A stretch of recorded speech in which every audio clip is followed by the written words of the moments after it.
Anak-anak, tahukah kamu bahwa semua makhluk hidup itu bergerak? Bahkan tumbuhan yang kelihatannya diam saja ternyata bergerak loh. Nah, dalam video ini kita bahas bersama yuk mengenai gerak pada makhluk hidup. Walaupun semua gerak terjadi pada makhluk hidup, tidak semua dapat kita amati.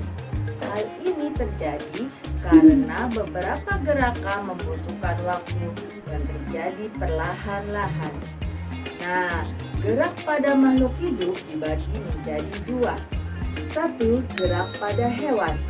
Dua, gerak pada tumbuhan.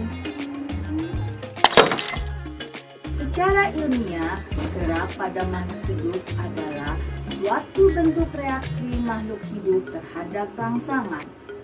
Hewan mempunyai gerak aktif seperti kaki, sayap, atau sirip.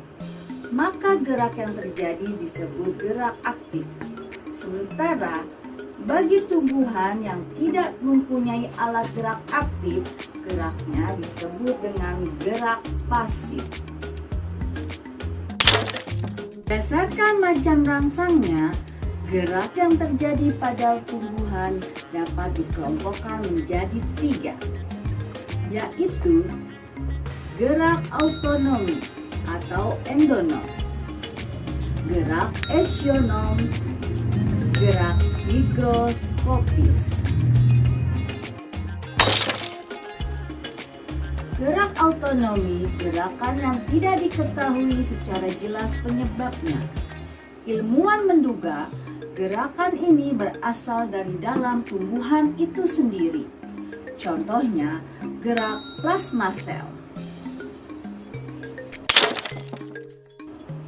Gerak esionom terjadi pada tumbuhan karena adanya rangsangan dari luar. Contohnya, putri malu. Gerak higroskopis, gerakan bagian tumbuhan yang terjadi karena perubahan kadar air dari sel-selnya, sehingga tumbuhan tersebut mengalami pengerutan pada bagian-bagiannya. Misalnya, terbukanya buah cemara.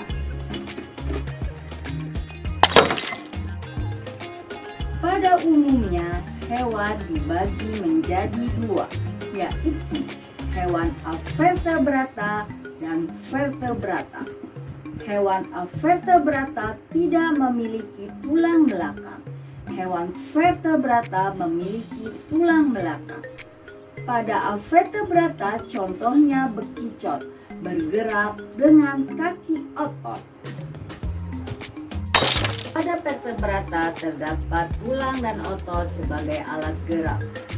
Otot berperan sebagai alat gerak aktif dan tulang sebagai alat gerak pasif.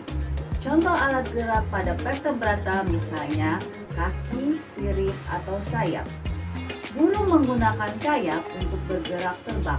Dengan gabungan otot yang kuat dan tulang yang ringan, kepakan sayap burung akan membuat gaya angkat yang memungkinkan burung untuk terbang.